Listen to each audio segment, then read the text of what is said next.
mean, look at it. One of my favorite parts about this level of wealth is how much access I now have to obscure elite clubs, like this one in New York called Core. I had to pay 50 grand for an initiation fee and then $17,000 annually, but it allows me to rub shoulders with really important people. And yes, there are echelons above me that someday maybe I'll reach, but I'm still existing on a fully different plane than most every single person in the world. Almost every stressor that you can think of, I can pay away. And the ones that I can't pay away, like heartbreak, grief, and social anxiety, I won't be able to pay that away at any level of wealth. I am protected financially from just about any emergency that could occur in my life. And so long as I manage my finances responsibly, I will never experience life below this level of wealth.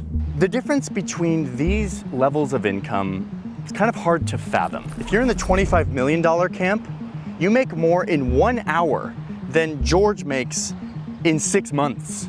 In just one 8-hour workday, you're making more than George makes in 4 years. 100 years ago, the divide between the rich and the poor was incredibly stark in this country. The top 1% would bring home 20% of all of the income. But then look what happened. We kind of fixed it. We taxed the super rich. The working class organized and rose up, fighting for fair pay. And by the 1980s, it was more like 10% of the income went to the top 1%. But watch what happens next.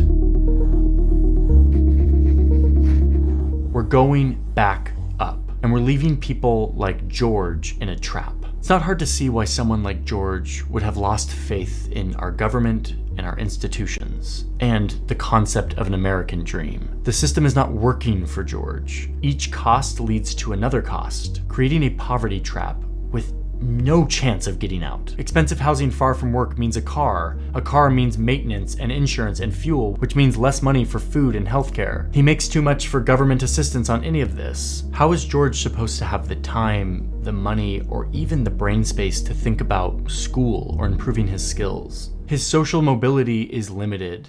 We often think about America as this land of opportunity. If you work hard, you can move up. But the data shows us that just isn't the case anymore. For someone like George, or for the tens of millions of Americans like him.